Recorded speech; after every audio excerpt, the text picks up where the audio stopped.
Hi, my name is Linda Pinizzato, and I am the founder, CEO of the Condo Owners Association, which we also call COA for short form.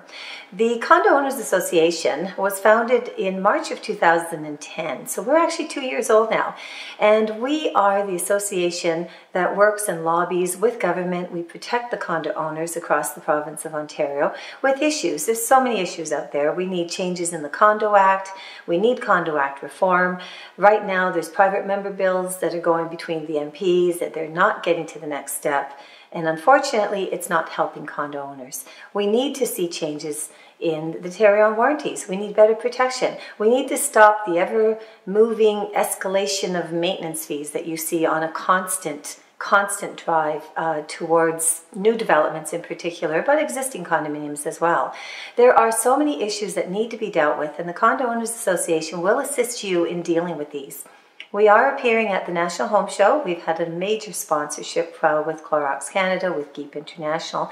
We want to try to deal with recycling programs within condos. We want to deal with new development on building codes. We want to deal with changes as far as how board of directors behave, how the property management offices handle things, and how the owners do not have any voice that they can go to when they have problems. How does all of this get put together? How do we move forward? How do we protect our investment? How do you protect your investment? There's so many issues out there. We need your help. We need you to join. We need you to become involved. We will be following downtown Toronto, City of Mississauga today with this video. And basically it'll give you an insight as to what is happening and why we need you to join COA.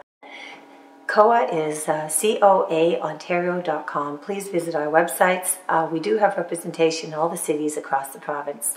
Thank you so much, and let's move forward.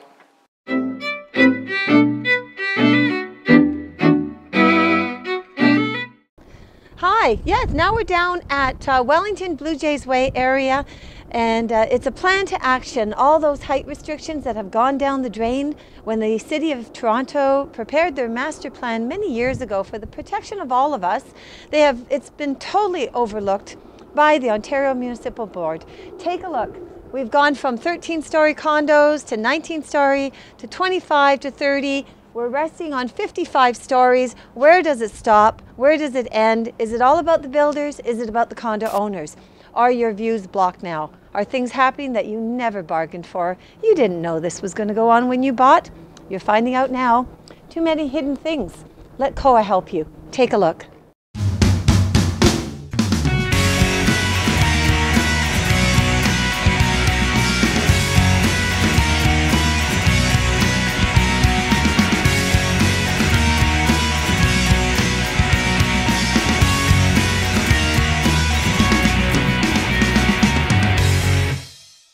So I'm now in the downtown core of Yorkville in our City of Toronto. Beautiful area, character, prestigiousness. Take a look. It has changed as well. And now we want to take a look very quickly. Queen's Park, that's where we need our support. That's where we need to talk to our politicians for the Condo Owners Association to help them with changes to the Condo Act. Zara Marchese of Trinity Spadina, the MPP, is moving forward for another bill addressing condo reform. So please contact COA. So we were talking basically about condo board of directors and different things that can happen within condominiums, especially when you change the guidelines as far as the declaration, your bylaws, your rules and regulations, and I guess basically how people get elected and why would they? Things that could happen from your own personal experience. Yes, I know from my personal experience in a condo board. My wife was the president of a condo board, and a gentleman in the condo area tried to get on the board. He did get on the board as well, and then tried to derail things with the condo board. Now he was also in conflict of interest because the property management company at the condo was using him as the handyman, so he was making money off problems going on in the condo board. So that was one thing. So my wife and the other members of the board of directors tried to have him stop that. Well, he didn't like that. The property management company didn't like that. So they unloaded a kind of a smear campaign against her and the other board of director members and tried to get them fired off the board and so forth. And so there ended up being two factions in the condo itself. people that were loyal to the good condo board that was run by my wife, and then to this guy who was trying to derail everything. Well, it worked out that her side won the day, and the condo has never been run any better than it has been since that happened. Now they got a new property management group in there. The guy that was making all the trouble got off the condo board, and now everything is running smoothly. But it was so easy to derail everything that they were trying to do, all the good stuff, just by one or two egos and getting misinformation out there. Exactly. So, interesting enough, I mean, generally speaking, when most condominium boards are operating for, especially when the condominiums are brand new, and you've got a president of the board, and you've got directors who have been there for 5 years long standing, they know the building, they understand the building, they have the best interest at heart. Wouldn't that be prevalent in the way the operations are taking place? Like your reserve funds are fabulous, your operating budgets are amazing, your maintenance fees haven't had a huge increase. Why would owners fall for this? That's a good question. It never ceases to amaze me, and I guess people just aren't doing their research. They're listening to one or two people who are yelling the loudest and not doing enough of their own research and talking to some of the other people and understanding the real situation that's out there. And then I've also heard of people who technically want to be on a board of directors. They've as much as sued the same corporation that they want to be on the board for. And the night before annual general meetings, they're out knocking on doors, giving out false information so that they can maintain and gain proxies. They bring a real political process to it, a nasty political process. And it really doesn't benefit anybody. They're just trying to benefit themselves. They're not really, don't have any altruistic motives. They're not really trying, it seems, to better the condo, better the association at all. They're just trying to do something for themselves. And people, like I say, really need to see through that and not just listen to the one person coming to the door and yelling loudly. Absolutely. Well, proof is in the pudding. The condo owners have been out there now for 5 years, and everything has been very wonderful in their condo corporations, and this type of thing is happening. It's obvious that there has been an ulterior motive on these individual people, and I guess in most cases they may even be using their jobs. Say, for instance, if it's lawyers who, maybe they're using their credential as a lawyer and manipulating the system as well to some degree. Yeah, it happens. It happens. Well, it's a shame. It's a real shame. Ladies and gentlemen, what a journey. This has been a tremendous journey today. We've taken a look at the history of Toronto. We've taken a look at our landmarks. We've taken a look at glass construction. We've looked at all the different buildings all across the city, how they have actually impacted Toronto. But we can do the same thing at every single other city. We are going to head off into Mississauga to see the Twin Towers. You have a duplication of the same problem. The question is, how do the owners, once they move into these condos, and if they're not part of the Condo Owners Association, how do they know that their rights are protected? How do they know that their building is not going to turn into a haven of unbelievable maintenance fee increases? All of these buildings are dependent on the decisions of the board of directors.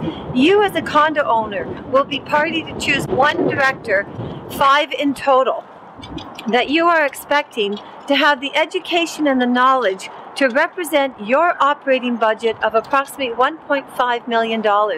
You're expecting these directors to understand the implications and the guidelines of the Tarion Warranties. Are they knowledgeable? Do they have an education? Have they been given an education? Has our provincial government stepped forward to ensure that these condo directors are able and equipped to identify the Condo Act and be able to implement all of the necessary requirements to be aware and ensure the safety and the viability of this condo corporation? We don't need a city of condos where the values are going to drop, vacancies will become a problem, and at the end of the day, things cannot operate as the intended mission that the owners had when they decided to become an investor or an owner in a condominium. The other question too is that when you're going through a process for removing directors, the interesting part is that the way the Condo Act stipulates is you only need 15% of owners in order for you to actually start the process. If it's an owner-occupied position, meaning that that director represents the owners living in the building, but that director does not need to live in the building. Okay, what that does is it causes a confusion, because many of these people wandering on the building getting proxies, trying to get out the owner-occupied director, are providing false information. If that director doesn't live in the building, telling people, why do you have a director, that they've lied, which is not the case. Right. So there's another point of misinformation. Exactly. Not a good situation. No, people need to do their research. Especially, too, they have an $80 million building. They need to protect their interests. They have to start to know who to trust. Yes. If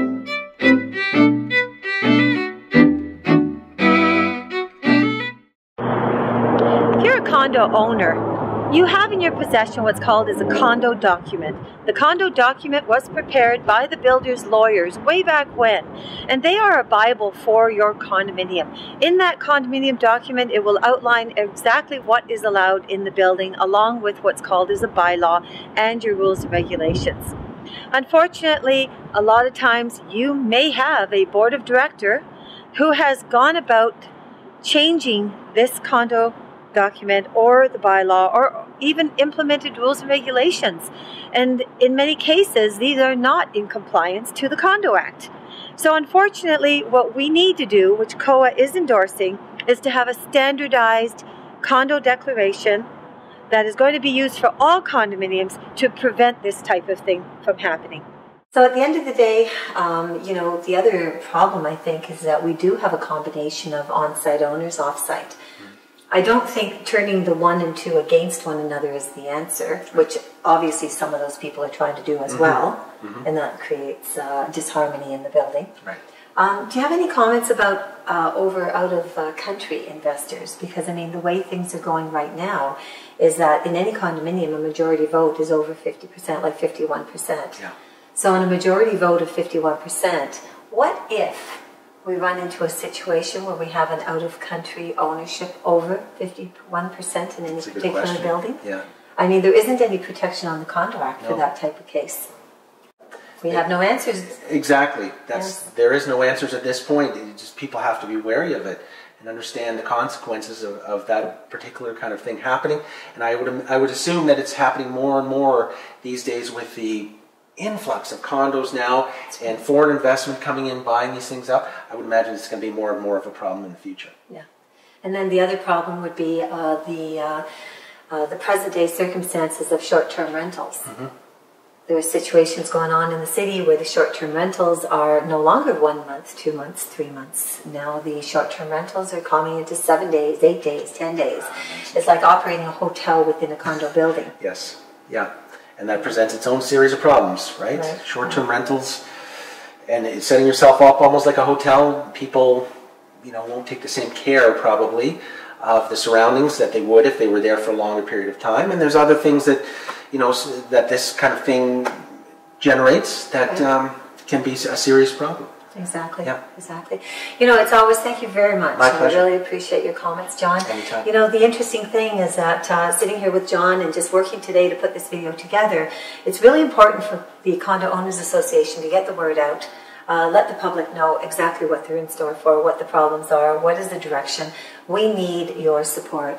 You need to immediately go to your board of directors, tell them that you want them to be part of the Condo Owners Association. COA is very reasonable. It's $1 per unit owner per building.